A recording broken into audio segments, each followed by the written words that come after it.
अब हम थोड़ा सा एल्गोरिथम के बारे में पढ़ते हैं। एल्गोरिथम जैसे मैंने हाईलाइट किया हुआ एल्गोरिथम में सेट ऑफ इंस्ट्रक्शन। अच्छा, इंस्ट्रक्शंस क्या होते हैं? इंस्ट्रक्शन आसान उर्दू के अंदर जो है हिदायत है, यानी हम किसी को अगर कोई बात समझाना चाहें, कोई बात उसे बताना चाहें, तो वो इंस्ट्रक्शन होते हैं। अब दो तरीके की चीज़ें एल्गोरिथम होती हैं और एक होता है प्रोग्राम। होते दोनों ही सेट ऑफ इंस्ट्रक्शन हैं, लेकिन एल्गोरिथम क्या होता है? एल्गोरिथम एक सिंपल इंग्लिश के अंदर होता है, इसके अंदर कोई कोडिंग वगैरह इंक्लूड नहीं होती। सिंपल इसको प्रोग्राम से जो अलग करती है वो ये करती है कि इसके अंदर कोई कोडिंग इंक्लूड नहीं होना चाहिए, जबकि प्रोग्राम के अंदर जो है टोटल कोडिंग होती है। तो दोनों चीज़ें ये है कि एल्गोरिथम के अंदर हम सिंपल इंग्लिश के अंदर स्टेप्स डिफाइन करते हैं।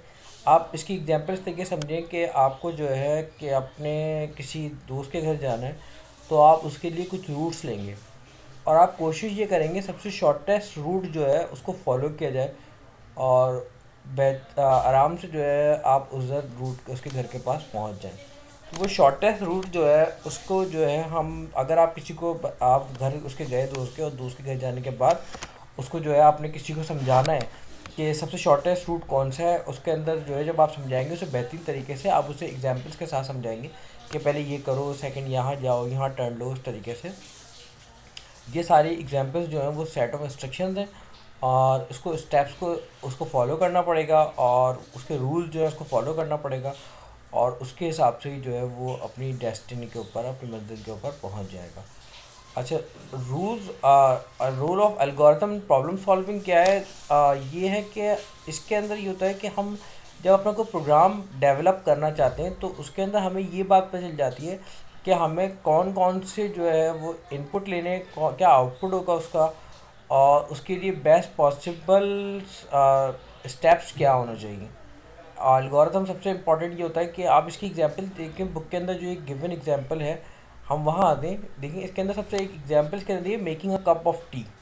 अब देखें कप ऑफ टी के अंदर अगर कोई बंदा जो है पहले एक कप ऑफ टी से सबसे पहले आप इस बात को समझें, उसके लिए प्रॉब्लम है जो इसको कप ऑफ टी बनाना नहीं आता। ये मैंने पहले भी जब सबसे पहला लेक्चर था उसके अंदर एक बात समझाई थी कि प्रॉब्लम सिर्फ और सिर्फ उसके लिए प्रॉब्लम होती है जो उसको करना चाह रहा है या उसको वो काम नहीं आता।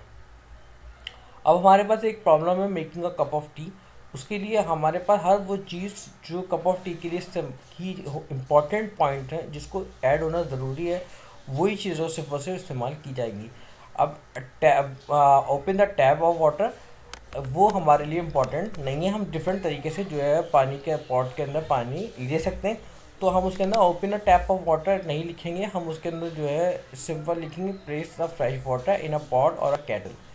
तो इस तरीके से ये स्टार्ट और स्टेप का स्टॉप का बटन जो है वो स्टार्ट और स्टेप जो है हमारा स्टार्ट होगा, स्टार्ट से जो है स्टॉप तक जो है सिर्फ और सिर्फ वो चीज़ आएंगी जो एम्बिगियस ना हो, जिसके अंदर कोई रिपीटेशन ना हो, जिसके अंदर कोई ऐसी चीज़ ना हो कि जो हमारे समझ से बाहर हो।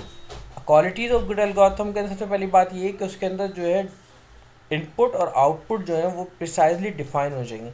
हमें पता होना चाहिए कि इनपुट क्या है इसका और उसका आउटपुट क्या आएगा।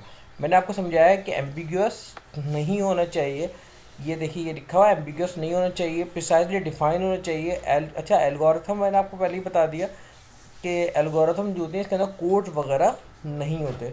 शुड, अच्छा इसके अंदर शायद दिया हुआ है not include computer code. Algorithm should not include computer code. Instead of algorithm should be written in a such a way that it can be used in a different programming language.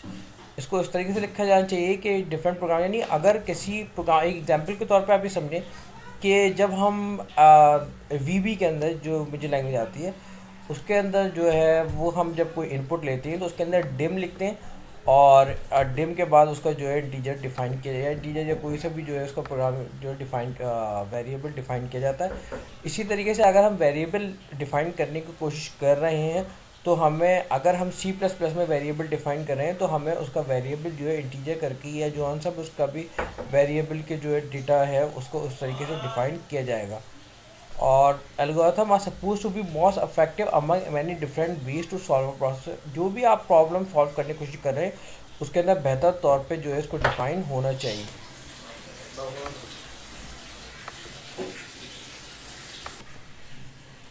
अच्छा, अब इसके अंदर अगर एक example और समझें हम इसके अंदर, अगर आप देखें सबसे पहला पॉइंट जो लिखा है वो लिखा हुआ है स्टार्ट, कि हमें सबसे पहले अच्छी बात है जो भी प्रोग्राम हमें बनाना है वो स्टार्ट किया जाएगा।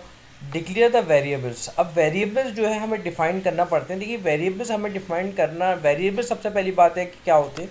वेरिएबल्स ये होते हैं कि हम अपने जो भी शॉर्टकट्स या अल्फ़ाबेट्स या कोई नाम हम जब कंप्यूटर के अंदर यूज़ करते हैं तो मे बी ये हो सकता है कि वो कंप्यूटर के अंदर हमें बार बार यूज़ करना पड़े। तो वो बार बार जब यूज़ करना पड़ता है तो उसको जो है हम डिक्लेयर कर देते हैं कि वेरिएबल जो है ये हम इसको यूज़ कर रहे हैं, और जब इसको जहाँ भी यूज़ करेंगे इसकी कुछ ख़ास वैल्यूज़ होंगी और इसकी ख़ास वैल्यूज़ जो है वो हमें यूज़र से लेनी पड़ेंगी। अब आप देखें इसके अंदर एक चीज़ लिखी हुई है, read values number 1 and number 2। तो ये जो रीड वैल्यू लिखी हुई है ये अगर इसको समझा जाए तो ये जो है read value number 1 and number 2 जो लिखी हुई है, ये इसका मतलब ये है कि इनपुट, रीड का मतलब जब हम यहाँ ले रहे हैं तो इसका मतलब है इनपुट। एल्गोरिथम के अंदर रीड के मीनिंग ये होते हैं कि इनपुट। और ऐड नंबर 1, अब अच्छा देखिए इसने डिक्लेयर किया वेरिएबल को नंबर 1 नंबर 2, यानी दो वेरिएबल्स हैं, उसकी वैल्यू कुछ भी हो सकती है, यानी ए भी हो सकता है बी भी हो सकता है, ए टू जेड पहले नंबर पे कोई सा भी एक वेरिएबल हो सकता है। अब जो पहले आ गया, अब इधर फर्ज कर लें यहाँ आ गया ए। अब अगर फर्ज किया जाए यहाँ एक वेरिएबल आ गया जो है ए, ये मुझसे सही हो नहीं रहा।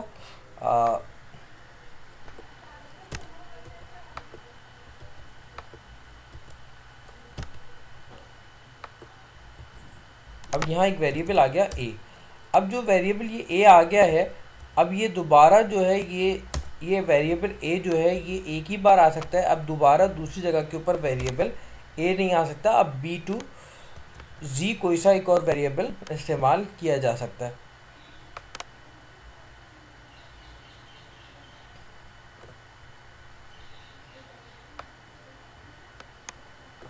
अब ये मेरा एक वेरिएबल आ गया और अब मुझे जो भी इस्तेमाल करना है वो वेरिएबल ए नहीं होगा, ए के अलावा कोई सा भी एक वेरिएबल जो भी अल्फ़ाबेट्स के अंदर यूज़ होता है वो ए टू जी कोई सा दूसरा वेरिएबल यूज़ किया जा सकता है। अब ये यानी बी टू जी पहला वेरिएबल हमारा हो गया ए। वेरिएबल आपको मैंने बता दिया वेरिएबल क्या होते हैं। हम कंप्यूटर के अंदर सिंपल हम कंप्यूटर के अंदर बताते हैं कि जिस चीज़ के अंदर हमने अपना इनपुट लेना है, जिस वैल्यू के अंदर हमने इनपुट लेना है या उसका आउटपुट हमें करवाना है, वो चीज़ों को हम वेरिएबल में डिफाइन कर देते हैं। अब पहला वेरिएबल हमारा है ए और दूसरा वेरिएबल हमारा बी से जी तक कोई सा भी एक वेरिएबल हो सकता है। अब read value number 1 and number 2, अब इनपुट हमें लेना है कि वैल्यू जो है वो इनपुट हमारा क्या होगा। अगर फर्स्ट कर लीजिए कि आपने यहाँ कोई सी भी एक वैल्यू बतानी है। अच्छा जब हम इनपुट लेते हैं तो इनपुट में हमारे पास कोई सी भी वैल्यू हो सकती है, वो सेम वैल्यू भी हो सकती है और डिफरेंट वैल्यू भी, क्योंकि हमारा इनपुट जो क्योंकि हमारा वैल्यू जो है ये नंबर के अंदर दिया हुआ है तो ये इंटीजर्स वैल्यूज़ हैं, तो इसके अंदर हमारी कोई और सी वैल्यू हो सकती है। अब इसको ऐड करना है, add number 1 number 2 and assign the result to sum. हमने सिंपल जो भी वैल्यू हमें गिवन होगी उसको ऐड करना है और ऐड करने के बाद उसका रिज़ल्ट जो है वो सब में सेव करवा देना है। यानी अगर फ़र्ज़ कीजिए कि नंबर 1 किसी यूज़र ने जो है हमें बताया, कैलकुलेटर की समझ लीजिए, कैलकुलेटर है, कैलकुलेटर के अंदर मैंने प्रेस किया 1 और 1 करने के बाद जो है मेरे पास इनपुट आ गया 1। अच्छा नंबर 1 के अंदर नंबर 2 का इनपुट मांगेगा कंप्यूटर, तो उसके अंदर क्या होगा, उसके अंदर जो होगा वो नंबर 2 का इनपुट हमने कोई भी वैल्यू बता दी, 1 की इनपुट दे दिया 2 और 2 और 1 प्लस करके हमारे पास यहाँ जो है वैल्यू शो कर देगा, सम कर देगा 2 + 1। और फिर मैंने उस वैल्यू को जो है अपनी कंप्यूटर स्क्रीन के ऊपर डिस्प्ले कराना होगा। डिस्प्ले कराने के बाद 2 + 1 जो है वो 3 हो जाएगा और जब ये हो जाएगा तो इसका आंसर जो है मेरे पास स्क्रीन के ऊपर शो हो जाएगा और उसके बाद मेरा एल्गोरिथम कम्प्लीटली स्टॉप हो जाएगा और एंड के ऊपर वो आ जाएगा। इसी तरीके से हमारे पास एवरेज और 3 नंबर हैं, इसके अंदर भी हम अपने वेरिएबल डिक्लेयर करेंगे, नंबर 1 वेरिएबल, 2 एंड 3 वेरिएबल और उसका एवरेज निकालना है हमें। एवरेज देखिए ये इंग्लिश के अंदर एक वर्ड लिखा हुआ है एवरेज, तो ये एवरेज हम ऐसा भी हो सकता है कि सी लैंग्वेज के अंदर हमारे पास ये एक ईजीनेस है कि हम अगर कोई वेरिएबल को जो है वो अगर हम चाहें तो उसको लोकल ग्लोबल वेरिएबल को लोकल वेरिएबल बना सकते हैं। लोकल और ग्लोबल वेरिएबल क्या होते हैं उसे बाद में पढ़ेंगे, लेकिन ये है कि हम नंबर 1 नंबर 2 और नंबर 3 हमने 3 वैल्यूज लेनी है। 3 वैल्यू लेने के बाद ये देखिए सिंपल इंग्लिश के अंदर लिखा हुआ है, ये फ़र्ज़ कर लीजिए आप ऐसे एक स्टूडेंट को समझा रहे हैं जिसे एवरेज निकालना नहीं आता।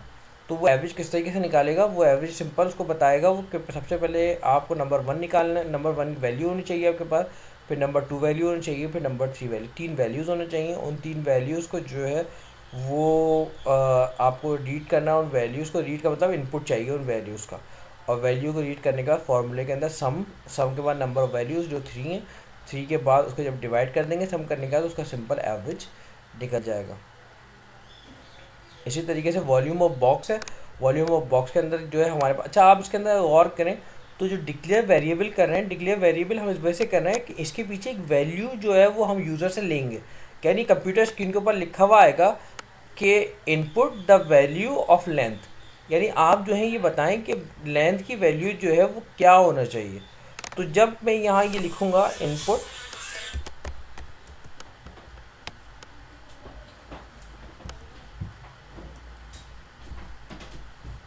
ये कंप्यूटर स्क्रीन पर आपको लिखा आएगा,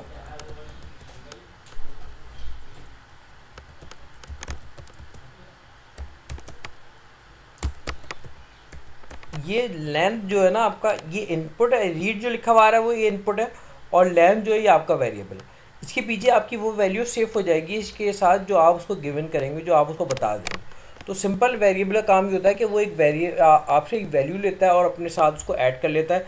जहाँ भी आप अब डिफरेंट, यहाँ तो एक सिर्फ एक वैल्यूम ऑफ बॉक्स लिखा हुआ है, अगर आप जहाँ भी इस लेंथ की वैल्यू को चाहे प्रोग्राम में यूज़ करेंगे, वो जो आपने इनपुट दिया है सेम वही वैल्यू जो है उसे वो यूज़ करेगा। अब सिंपल इसके अंदर भी है कि लेंथ होना चाहिए, विड्थ और हाइट होना चाहिए, और तो वो वॉल्यूम के अंदर जाके सेव हो जाएगा। इसकी जगह कुछ भी हो सकता है, यहाँ आप लेंथ लिखा हुआ है या आप एल लिख दें, डब्ल्यू लिख दें, एच लिख दें, या एल ई लिख दें, डब्ल्यू आई एच ई लिख दें, तो यहाँ कोई भी वैल्यू जो है वो लिखी जा सकती है और वॉल्यूम में जाके वो सेव हो जाएगी। तो ये हमारे एल्गोरिथम थे। एल्गोरिथम इसी तरीके से परसेंटेज कैलकुलेशन है, इसी तरीके से ये हमारा परसेंटेज कैलकुलेशन है, सेम इसके अंदर भी यही है। हम वेरिएबल लेंगे, उसका इनपुट लेंगे, इनपुट लेने के बाद फार्मूला जो हमने बनाया वो हमारा आएगा और उसको आउटपुट करवा देंगे। सिंपल यही तीन चीज़ें हैं, हमारा वेरिएबल डिफाइन करना, इनपुट लेना, उसको प्रोसेस करवाना, उसको आउटपुट करवाना, और वो प्रोग्राम जो है हमारा एंड हो जाता। तो ये हमारी आज की क्लास थी एल्गोरिथम के लिए। टोटल हमने एल्गोरिथम पढ़े, जो भी हमारी बुक के अंदर एल्गोरिथम है। एल्गोरिथम दोबारा मैं बताता हूँ, एल्गोरिथम के अंदर कोई कोड्स वगैरह नहीं होते। एल्गोरिथम स्टेप, और एल्गोरिथम और प्रोग्राम में डिफरेंट यही है, डिफरेंस यही है। एल्गोरिथम जो होते हैं वो सिंपल इंग्लिश के अंदर लिखे हुए होते हैं, और प्रोग्राम जो होते हैं वो कोड्स होते हैं। इसके अंदर कोई कोड, दोनों में फ़र्क ये है, वो कोड्स के अंदर डिफाइन किया जाता है, होते स्टेप्स इंस्ट्रक्शन है, इंस्ट्रक्शंस के अंदर डिफाइन किए होते हैं, स्टेप्स होते हैं इंस्ट्रक्शन के, लेकिन उसके अंदर कोई प्रोग्राम के अंदर जो है वो कोड्स नहीं होते। और सॉरी, प्रोग्राम में कोड्स होते हैं, एल्गोरिथम में कोड्स नहीं होते। एम्बिग्यूअस नहीं होना चाहिए, बार बार रिपीटेड नहीं होना चाहिए, प्रिसाइज होना चाहिए, और प्रिसाइज होना चाहिए, और स्टेप्स टू स्टेप होना चाहिए। उसके अंदर कोई डिफरेंट जो चीज़ें, एम्बिग्यूअस ही हो गया वो भी, कि उसके अंदर डिफरेंट चीज़ें नहीं होनी चाहिए। तो आज के लिए हमारा इतना काफ़ी है, तो इंशाअल्लाह नेक्स्ट क्लास में मिलते हैं। अल्लाह हाफ़िज़।